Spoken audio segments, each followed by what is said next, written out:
Well, good morning. We are continuing this long journey in the story of David. It'd been much easier if David had like one chapter in the Bible,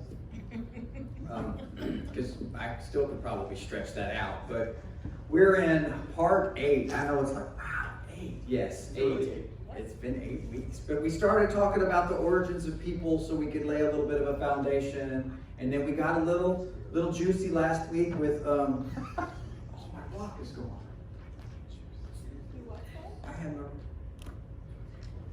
Oh, here it is. I knew I left it in here. And then last week we got into the story everybody knows, David and Goliath, and the rocks, the machine gun slingshot that he had. Today we're going to talk about the enemy of the state. We're going to continue in the story, and there's a lot in there, so I thought how I wanted to do it, and we're going to kind of do like we did last week. We're going to let Ben read a little bit, and we're going to share from the context as we go along. I do have some points along in there. We might just have Ben just read, and I won't stop him, and we'll just see how far he can read and until I'm ready to go home, and just I'll nod, and y'all get up and just slowly walk out, and Ben will sit here and just keep reading and reading until he gets to Revelations. He's my ride. Tell him to read fast. No. We're going to be in 2 Samuel chapter 18. Yes, for some reason I typed 21 in here, and that's not where I was going. So that's why I was like, wait a minute, it's 18. John? Yes. Yeah. As you said, Jonathan. Yeah, right over here, Jonathan. Jonathan. But to get us caught up, and this starts right where we left off with, I'm going to get this slide version of this, we did better. Right where we left off with David and killing Goliath, chopping off the head. And after that, there we go. All right, I'm going to let you go ahead and start if you're ready. He didn't bring his tablet, so he's reading out his phone this morning. Gonna have to zoom that text out for old.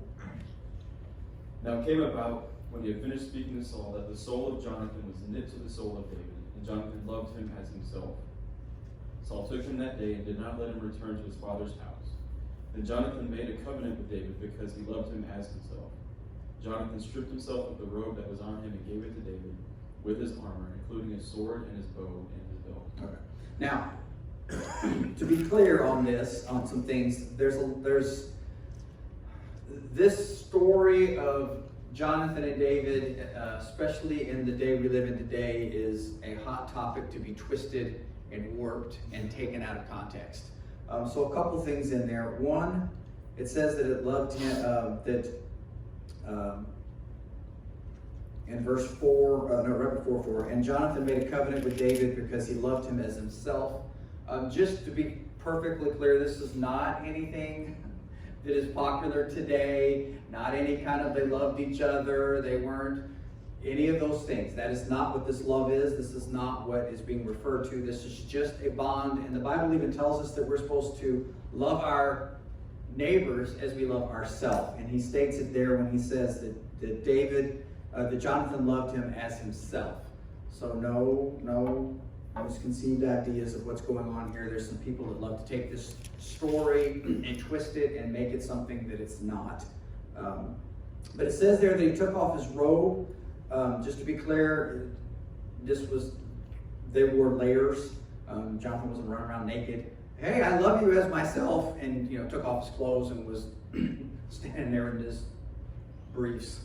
But he took off the robe that he would have wore. And the robe that he would have wore, and it's a similar story kind of like with Joseph, this was a distinct kingly robe. So it recognized him a part of the family and the lineage. Him being the oldest, he was the next in line to be king. But as we know from a couple of weeks back, that all changed when Samuel met with Saul and said, you were disobedient to God, and so you've lost the kingdom. So where in everybody's eyes, because Saul was like, hey, I still want to look like king. And so often in life, we don't want to address issues and we just want to appear a certain way. And so Saul still wanted to pretend to be king, even though he was no longer king. And so with that in mind, Saul knows in his heart he is no longer king, that his days are done. He's just being a puppet and playing king. And so Jonathan I'm sure Saul didn't come home and go, hey son, guess what happened today? The man of God came and said, I'm no longer king. I'm sure this was just something he wouldn't want to share. So Jonathan in this still believes that he is king, and there's some symbolism here that we're going to talk about, but he takes off the kingly robe, the kingly garment that declares that he is in the lineage and who he is. So when he walked in, you could see whether it was whatever it looked like. So he took this off and he gave it to David. Not only did he give the outer one, he gave him his sword and his bow and a belt. Now, this is really interesting because Jonathan has no clue what he's really doing because he doesn't know the backstory. He doesn't know that David at the house in the kitchen with all the brothers there, the last one that was picked and the oil got poured over him, that he was actually king. So what Jonathan was doing was something that was symbolic, it was prophetic, there were several things in it, but he's saying, I am giving up my right to be king to you. And so he passes this robe on. And this is something that is so neat because later on Jesus does the same thing for us. He passes the robe on to us. He gives him his armor. He gives him his sword. And these were all symbolic of protection and things that David would do here in the future. Go ahead. So David went out wherever Saul sent him and prospered. And Saul set him over the men of war. And it was pleasing in the sight of all the people and also in the sight of Saul's servants. It happened as they were coming, when David returned from killing the Philistine, that the women came out all of the cities of Israel, singing and dancing to meet King Saul with tambourines, with joy and with musical instruments. The women sang as they played and said, Saul has slain his thousands and David his 10,000s. Now, it's interesting, we see this phrase, not that phrase, but a phrase, a few scriptures above that a lot. That everywhere he went, he prospered and he had favor. When we are in the will of God and we're doing what God asked us to do and we're obedient, this follows. And that's something for us to learn, that David was just doing as he was commanded, as he was told. Even a king that was no longer anointed king, he still served because he respected and honored the position. Now, as they come back from war and the ladies come out, and I don't know what this scene would have looked like and how they were tambourining and dancing and singing this song that Saul has slain his thousands, but David has slain his 10,000s. And the next scripture says that Saul was very angry and it displeased him greatly. Something has shifted with David and Saul. And so David has gone from being a guy that is just following orders. He just went out and killed Goliath because this big Goliath guy is mocking people. But something has shifted in Saul, because when God's hand left him, when the anointing of king left Saul, all of a sudden something begins to creep in, something called jealousy. You see, because instead of Saul being a good leader and recognizing that, you see, you can be a good leader and have somebody underneath you that is more talented, better at their job, and can do a better job than you. The key is it reveals who you are. So maybe at work you've got an employee underneath you that is actually could be better than you at your job. What do? Do you get jealous on the inside? Do you let this anger brew? Or do you, as the leader, you see, we often think that if you have two choices, you can make the person look bad or you can make the person look good. But if you're the leader and you make David look good, what does that say about you as the leader? You know, you walk around and go, I knew all along. I knew David since he was out watching sheep that he could do this, that he could handle this, that he was great. But instead, he does the exact opposite. Go ahead. They have ascribed to David 10,000, but to me they have ascribed thousands. Now what more can he have but the kingdom? Now, it's interesting. I should have let you read there first. But it's interesting that he says, what's left for David to have but the kingdom? Yeah, you're right. And actually, he already has it. You're just kind of sitting in his chair. But it's interesting that Saul, not knowing that David has been anointed king, already has in his heart, he's already shifted, and there's jealousy brewing. Continue. Saul looked at David with suspicion from that day on. Now it came about on the next day that an evil spirit from God came mightily upon Saul. Okay. It's important to understand that the wording of this is not that God sent an evil spirit onto Saul. God's not sending evil spirits to torment people. God is not saying, watch this, and opens up the box of bad spirits and sends the evil spirit after Saul. It is important to understand. Hey, Jonathan, would you come up here? But Jonathan, David, I just used both names there. That's really good. But it's interesting to understand for this situation what it means is when Jonathan is in my house and he is my son, he's protected by me, right? Yeah. And so he's under my protection. My hand protects him, just like any other parent protects their children. But if Jonathan decides, oops, I don't need you no more. I don't need you no more. I'm not staying in your house. I'm not staying in your house. I'm swimming somewhere else. I'm swimming somewhere else. And he decides he's going to go on over there and do things his own way. That he doesn't want to be under my protection. So can I protect him still? If he's moved on and he's out, and we know this because Saul says what? It says that God took the anointing away from Saul. And we have to understand, God doesn't send spirits to torment us and do evil, but our choices do. And Saul's choices, moving out from the hand of protection of God, allows these things to come. So the wording of it, in a sense of saying that God sent it, it's really saying that God, I don't even know if I would say allows it. It's a weird way of wording it. It's moving outside of the house. If it's raining outside and you're in my house, you're not getting wet. But if you choose to go outside, you're going to get wet. And so the wording of there is that God allows this because he allows us to have free choice. And so Saul has made these choices to bring this stuff upon himself. Go ahead. And Saul raved in the midst of the house, while David was playing the harp with his hand, as usual. And the spear was in Saul's hand. Saul hurled the spear, for he thought, I will pin David to the wall. But David escaped from his presence twice. Now we know from reading earlier that David was a harp player. It's not a popular instrument nowadays. But for you, easier, think of it as a piano or maybe a guitar. I don't know if they had an electric harp back then. But what that would have sounded or looked like. But it's important for us to understand in this that what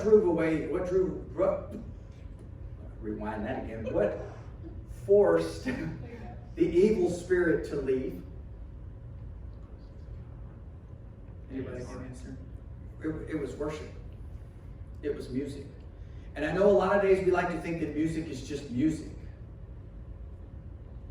But I'm pretty sure David probably wasn't playing the McDonald's theme song or whatever we would like to put in there. Some of y'all are trying to think, what's the McDonald's theme song? It's the only thing I can think of, sorry. It just came to mind. But it was worship music. Worship music had an influence and set the atmosphere and caused the spirit to leave. But in this case, what does it say was in Saul's hand? A spear. When we see things in the Bible in hand, it represents a couple of things. One is authority, but one is Saul has taken the situation out of God's hand and put it in his own hand. Now, I've never been king. I know y'all are surprised at that, but I've never been king. But I don't know that I would walk around the palace with a spear in my hand. It just doesn't seem like something that I would just, hey, I'm the king. I got the spear.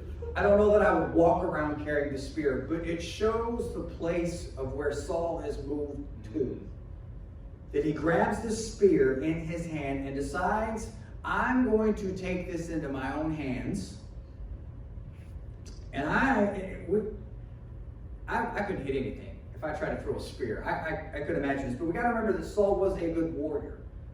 And so he tries to pin, I don't know the distance, but I can just imagine throwing the spear twice. So I don't know if he like had double barrel spear holders, or if he both hands, or if he had like a spear in his spear holder and just went, I don't really know, but he decided he was going to throw 2 spears. Now, I know David, has anybody ever seen a harp? I think they're pretty big. You know, I think it's bigger than like a guitar, you know, so I don't know if he had like a mini harp, like a ukulele looking harp. I don't know what it was, but I can only imagine he's over there just playing and singing, and it just happens to open, you know, get all worshiping the Lord. It's Jesus. He feels this unction on the inside. The Lord telling him, open your eyes. No, Lord, I'm focusing on you. And he opens up his eye, and here's this spear coming through, you know, whether it went through the harp or how he dodged it with the harp. If he dropped the harp, I really don't know. But I know that it says it twice. Twice. This harp, these spears get thrown at him. Now, we're going to speculate. But being that the story we just saw before, that David killed what? The mightiest warrior the Philistines had, this big giant guy. We saw a guy at the swim thing yesterday that was tall. He had to duck his head to go underneath the tent thing. And he was standing next to Jonathan. I don't think Jonathan noticed it, but I told Joy, I was like, you realize that this guy's like 2 feet shorter than Goliath and not near as muscular, but Jonathan is about the size of David, and it was just a huge difference. Mm-hmm. So here's this boy playing a harp who actually is anointed by God. Do you think he could have taken the spear out and hurled it back at Saul?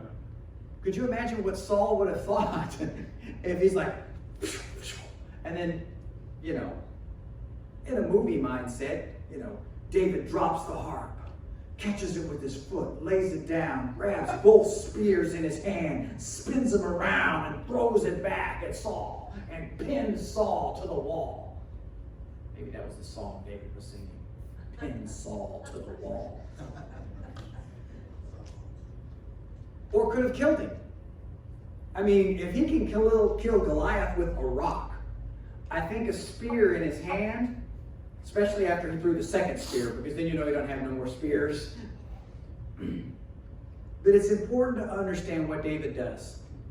David leaves the spears stuck in the wall.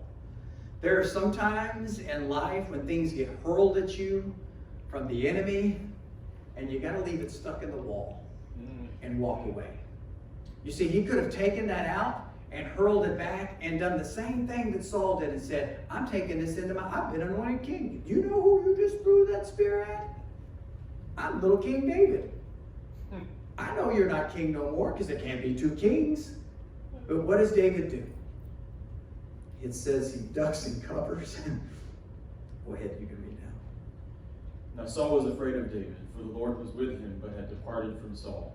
Now, sorry. I told you we'll stretch this out. You're reading. It's important to understand there that Saul recognizes that God has left him and that he is with David.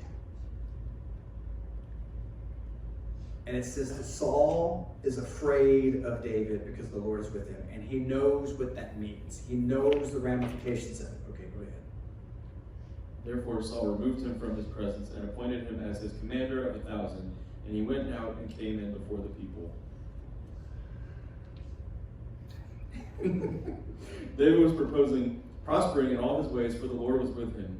When Saul saw that he was prospering greatly, he dreaded him. But all Israel and Judah loved David, and he went out and came in before them. Then Saul said to David, Here is my older daughter Merab. I will give her to you as a wife. Only be a valiant man for me and fight the Lord's battles. For Saul thought, My hand shall not be against him, but let the hand of the Philistines be against him. Now, he technically already got a daughter.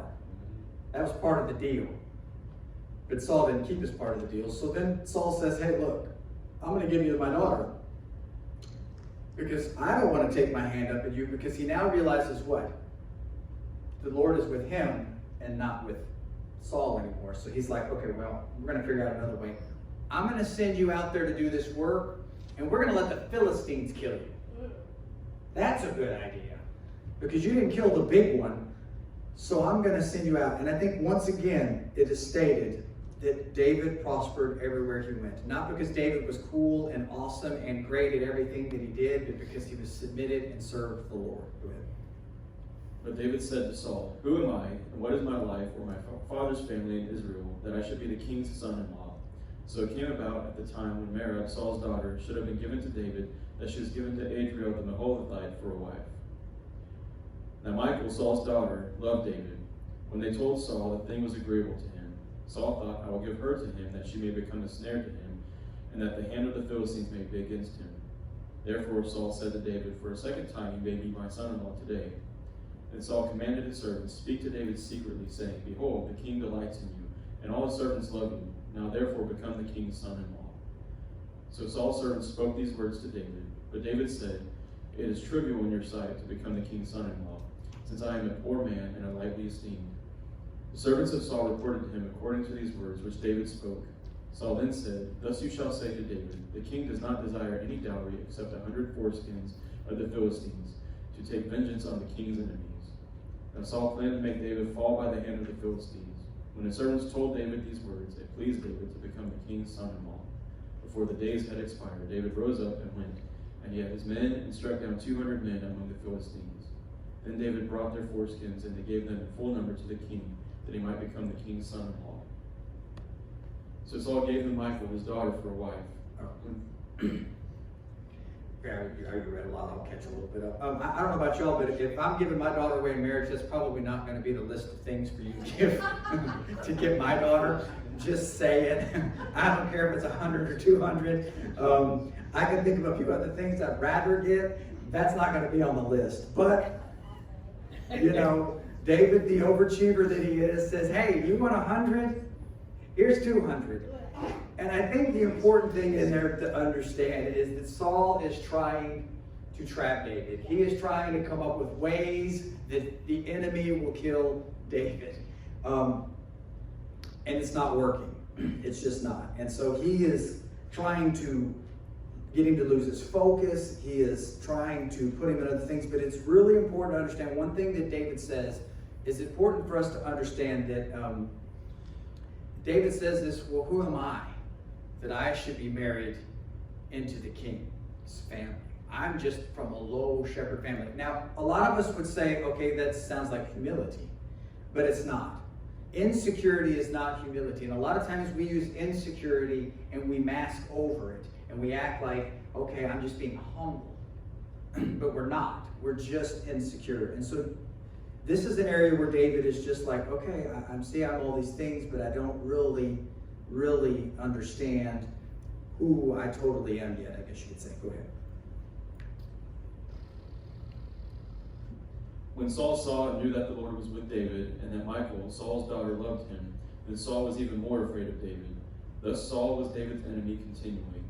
Then the commanders of the Philistines went out to battle, and it happened as often as they went out that David behaved himself more wisely than all the servants of Saul, so his name was highly esteemed.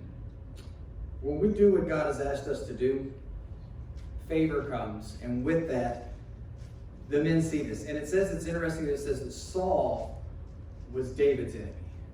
But it never says what? The opposite.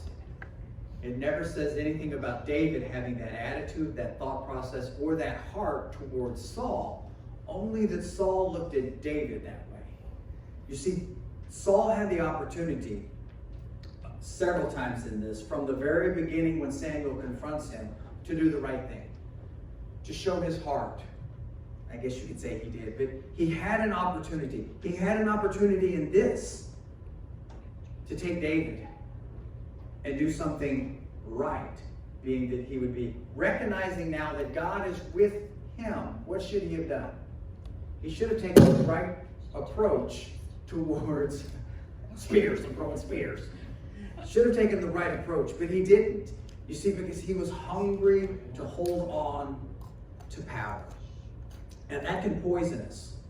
It can get down in the cracks of our life when we don't think it's anywhere. Jealousy starts to get in there, and it causes us to do things. You see, it even clouds Saul's vision, because he says, I'm going to send my men out with David to fight the Philistines so the Philistines can kill David. do we really think that even if that was going to happen and God had taken his hand off of David, or David was going to die in the battle, do we really think that David would have been the only one to die in that battle? That every spear and rock and arrow and sword that was slung would have missed everybody except for David. So Saul is willing to put his own men's lives. I don't care about those. I just want David dead. And that's what happens when we allow jealousy to creep into our lives. We don't begin to see clearly. We start to see things through the lens of me, me, me, me. He could care less now about his own men.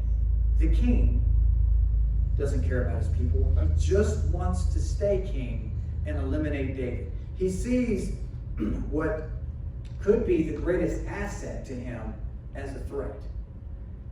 You see, this might have had a different story had Saul not had the rage of jealousy and he repented in the beginning of his wrongdoing, but he didn't. You see, he wants to be king. It progresses. He goes from having David in the chamber singing worship music to throwing spears at him, to sending him out onto the field to die. This anger builds and grows. Go ahead. You can start the next chapter, right? Yeah, go ahead. Now Saul told Jonathan his son and all his servants to put David to death. But Jonathan, Saul's son, greatly delighted in David. So Jonathan told David, saying, Saul my father was seeking to put you to death. Now therefore, please be on guard in the morning, and stay in a secret place and hide yourself. I will go out and stand beside my father in the field where you are, and I'll speak with my father about you. If I find out anything, then I will tell you. Then Jonathan spoke well of David to Saul his father, and said to him, Do not let the king sin against his servant, David, since he has not sinned against you, and since his deeds have been very beneficial to you. For he took his life in his hand and struck the Philistine. And the Lord brought about a great deliverance for all Israel. You saw it and rejoiced. Why then will you sin against innocent blood by putting David to death without a cause? Saul listened to the voice of Jonathan, and Saul vowed, As the Lord lives, he shall not be put to death. Then Jonathan called David, and Jonathan told him all these words. And Jonathan brought David to Saul, and he was in his presence as formerly.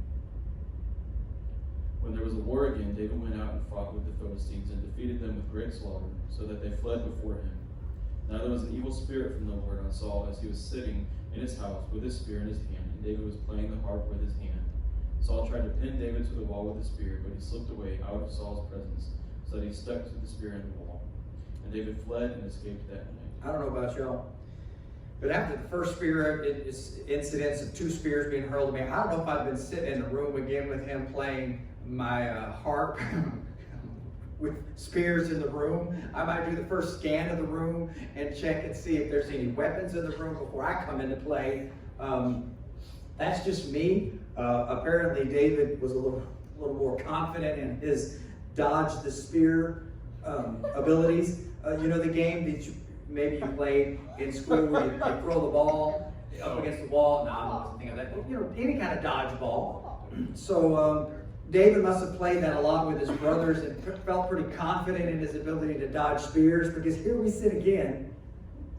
And it's interesting that that Saul is reminded by his son, hey, look, why are you after, kind of a wake-up call, the slap in the face of, hey, why are you after this guy? He's done nothing but serve and done good, and you want to kill innocent blood? And Saul's like, oh yeah, okay. But then it says that spirit creeps back in. And that's important for us to understand, that in life, we have to deal with those things. We can't just ignore it and act like it's going to go away and all things are good now. Because jealousy is the type of thing that doesn't just go away. It will come back in another opportunity. As battles begin to go on and things start to go good and people start to sing and the ladies are dancing in the street for David, how long does it take for jealousy to grow again, to take root? And so here's that spear once again, and he hurls it and throws it and sticks it in the wall, and David sneaks back out. Go ahead. Then Saul sent messengers to David's house to watch him, in order to put him to death in the morning. But Michal, David's wife, told him, saying, If you do not save your life tonight, tomorrow you will be put to death. So Michal let David down through a window, and he went out and fled and escaped. Michal took the household idol and laid it on the bed, and put a quilt of goat's hair on its head, and covered it with clothes. When Saul sent messengers to take David, she said, "He is sick." Then Saul sent messengers to see David, saying, "Bring him up to me on his bed, that I may put him to death." When the messengers entered, behold, the household idol was on the bed, with the quilt of goat's hair on its head. So Saul said to Michal, "Why have you deceived me like this, and let my enemy go, so that he has escaped?" And Michal said to Saul, "He said to me, 'Let me go. Why should I put you to death?'" Now David fled and escaped, and came to Samuel at Ramah, and told him all that Saul had done to him. And he and Samuel went and stayed in Naioth. It was told Saul, saying, "Behold, David is at Naioth and Ramah." Then Saul sent messengers to take David, but when they saw the company of the prophets prophesying, with Samuel standing and presiding over them, the Spirit of God came upon the messengers of Saul, and they also prophesied. When it was told Saul, he sent other messengers, and they also prophesied. So Saul sent messengers again the third time, and they also prophesied. Then he himself went to Ramah, and came as far as the large well that is in Secu. And he asked and said, "Where are Samuel and David?" And someone said, "Behold, they are Naioth and Ramah." And proceeded there to Naioth and Ramah, and the Spirit of God came upon him also, so that he went along prophesying continually until he came to Naioth and Ramah. He also stripped off his clothes, and he too prophesied before Samuel, and laid down naked all the day and all the night. Therefore they say, "Is Saul also among the prophets?" Nothing worse than getting stripped out and trying to prophesy in the roads naked. I don't know how well that goes over. Not a quick way to build a church is stand out in the streets naked and start prophesying from the Lord. Although that is a good way to start a ministry, but that typically ends up in a jail ministry. It's hard enough today when people thinking churches are weird, but which church do you go to? Oh, have you seen the naked guy in the street? That's our pastor. Probably not the thing you want to be known for, or even as the king. Who's your king? No matter which president you like, we've all had some issues with presidents over the year, but thank God none of them have run in the streets naked yet. It could be worse. We could have our king taking off his clothes and on prime time and prophesying. But it's interesting, the point there is that no matter what you do, if you will stay in the will of God, no matter what comes against you, whether it's spears in the king's rooms, whether it's the army coming after you, that's like they walk through this wall and all of a sudden the presence of God is on them and they're prophesying, and we're coming to kill David. That God was with David. Now, was the fact that God was with David some supernatural thing that only a few people get? Old Testament was a little different. New Testament isn't. God is with us all. So we get all of that. We get that protection, we get that presence, we get that dodging the spear, and we get our enemies dancing naked in the street. So, some of you are thinking, I know a couple people, I wouldn't mind being out there in the street and everybody talking bad about them. But in this, in the weeks to come, we're going to see here that there has been a shift now. That David is no longer allowed in the palace, where he was just doing what he was supposed to do. He was just serving the king, even though he was anointed king. And I just wonder how many times would we serve somebody in the same situation? Would we have the same heart? Or would we just instantly be, God, you need to take them out. You need to do that spear right back at him. But throughout the story, and as we will even see in the future, David understands that God puts people in office, in leadership, and God takes them out. And so David wanted to keep his heart right. He wanted to serve the Lord, the king, even though he knew he was anointed king, which has got to be awkward. And throughout the whole situation, if you've ever snuck out of the house before and used your pillows to make it look like you're still sleeping. Apparently this is a biblical thing to do, because here they are grabbing the idol and putting goat's hair on it. And my thought is just with that is like, you're really going to look in there and look at goat's hair and think goat's hair, especially for me, that wouldn't work at all. You'd have to have a bowl Make it look like it's his shiny head down there or something. But that David puts his family in such hard, awkward situations. His son and him are best friends and have made a covenant. And we know from Easter the fruits of that covenant. We know when the message we talked about Easter with Mephibosheth, that was Jonathan's lineage. And that David honored that day that they made a covenant together. And I think it's important for us to understand that covenant and what that looks like. That Jonathan and David entered a covenant just as Christ enters a covenant with us when we ask him into our heart. We make an exchange. And the great thing about this exchange was when we hear the story of Jonathan and David, it says Jonathan took off his coat and gave it to David, and gave his sword to David, and his bow to David. And what did David give back? Nothing. His word. When we enter a covenant with God, God gives us a robe of righteousness and salvation. And he gives us a sword, his word. He gives us all these things. And all he asks for in return is for us to keep our commitment to him, to keep our word. You know, and David does that, as we talked about even with the Easter story. We see that later on he looks and goes, who can I bless? Is there anybody left from Jonathan's house? And so my question this morning, as we've dived into this shift with David and Saul and Jonathan, and how this story could have gone so different, that because of Saul's anger and jealousy towards David, his son and his daughter are in the most awkward spots.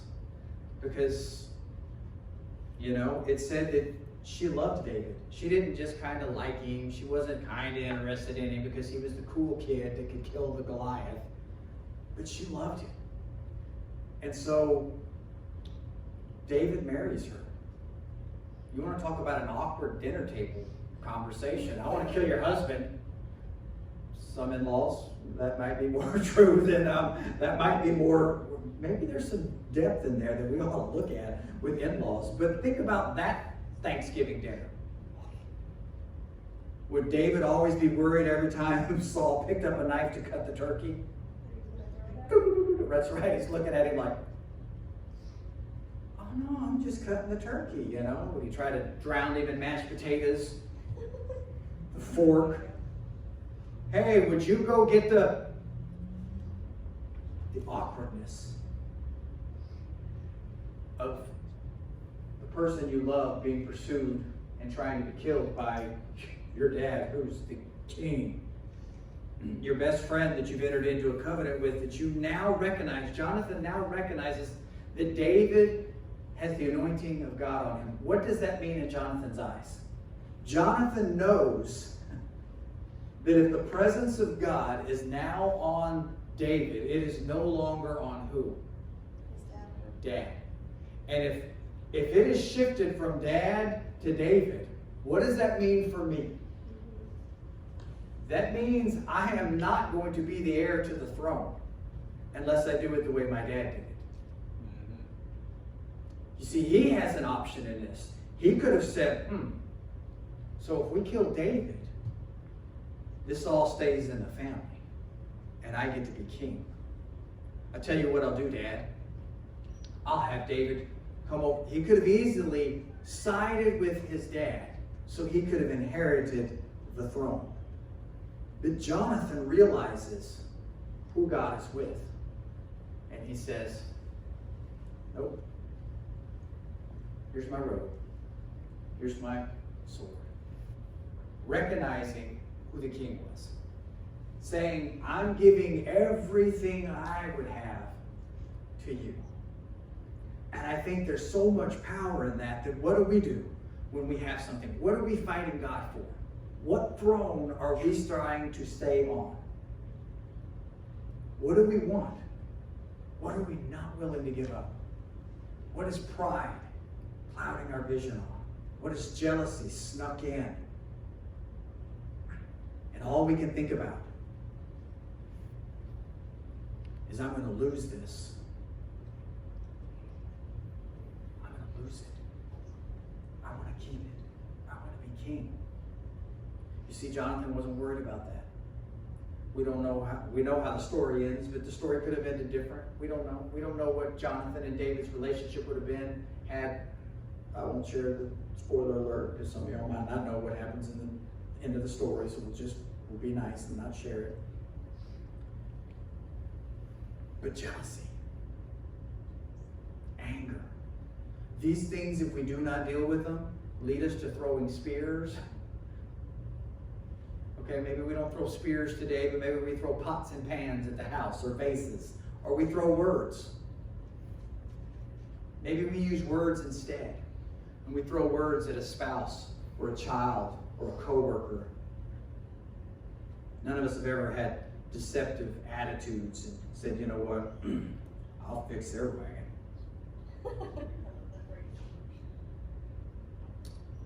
But no matter what was thrown at David, none of it succeeded. Or better yet, another phrase we use, no weapon formed against us shall prosper.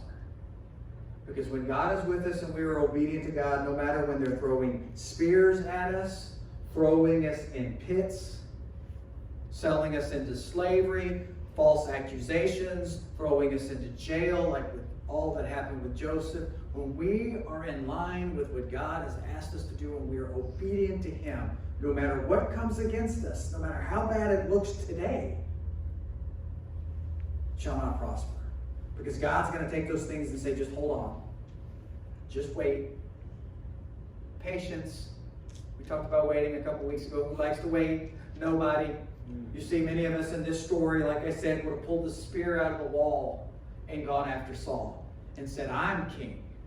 I've been anointed king. How dare you throw a spear at me? But David says, no, I'm going to let the Lord fight my battles. And that's hard because we don't want to do that. We'd much rather have the spear like Saul in our hands and trust in our own ability. I can hit him. I can pin him to the wall. I can do this myself. I'll send him out there. You know who really got the short end of the deal? Is the Philistines. I'm going to send David out there and let them kill him. They're like, no, we don't want him. Oh, no. Not David again. And Saul's like, yes, they're going to kill him. Like, why? We get the short end of the stick. Why do y'all keep saying that? Now we're going to all die. Who's next? You go out there. I mean, who would really want to go fight David after you'd already seen him whoop up on everybody? And you know they didn't. I don't know which story spread quicker. The story of him killing Goliath or the 200 foreskin story. I don't know which I'd be more scared. I do know which one I'd be more scared of. Please kill me with the rock first. Please kill me with the rock first. Amen. And you know that the Philistines are like, look, you got like 3 or 4 other enemies. Can't you send them somewhere else? But no. David succeeded everywhere he went because his heart was right. Because he wanted to serve the king. Because he always stayed in right standing with God, and he was always obedient in this season with God. So I ask you again this morning, what are you fighting God for? What is he asking for? What is he asking you to trust him with? Just trust me with this. I'm God. I got this. And I know it sounds silly, and we chuckle when we say it that way. I mean, who wouldn't trust God, right? I mean, he's God. I mean, really. But think about the areas in our life that God says, just trust me. And you go, no. I mean, you don't say no, because, you know, who would tell God no? Because that sounds silly, right? I mean, you're looking at me going, telling God, saying, no, thank you. I got this. We don't say those words, but we do them with our actions all the time. God, I got this. God, got it. You're a parent and you have a young child. Have you ever seen, I do it, like tying the shoes, right? When you're teaching your kid to tie the shoes, the worst thing in life to try to teach your kids, because then they get to the stage, I do it. I do it. Yeah, well, we got to be there. I do it. 14 million times later, they don't do it. You buy Velcro shoes. But that's God with us. So many times in life, we're like, God, I can handle this. I can do this. And God's like, just trust me. This is not going to kill you. It may feel like it. You may lose some weight in this process. You may lose some hair, and you may have a stressful time. But trust and lean into me, because I can see the end result. I will give a spoiler alert. David becomes king. He sits on the throne. Surprise. But it wasn't an easy road. But it was a lesson learned that David needed to learn. So if you bow your heads this morning and close your eyes for just a minute. Father, I thank you this morning. I thank you that you're not just the God of David, but you're the God of today. That as we sang earlier, your son's name, Jesus, is the name above all names. That everything submits to it, is subject to it. Sicknesses and cancers, hard times, everything is subject to the name of Jesus. So this morning, Lord, I just ask us to examine our hearts. What have we been fighting you on? What are we scared to just let go of and just trust you?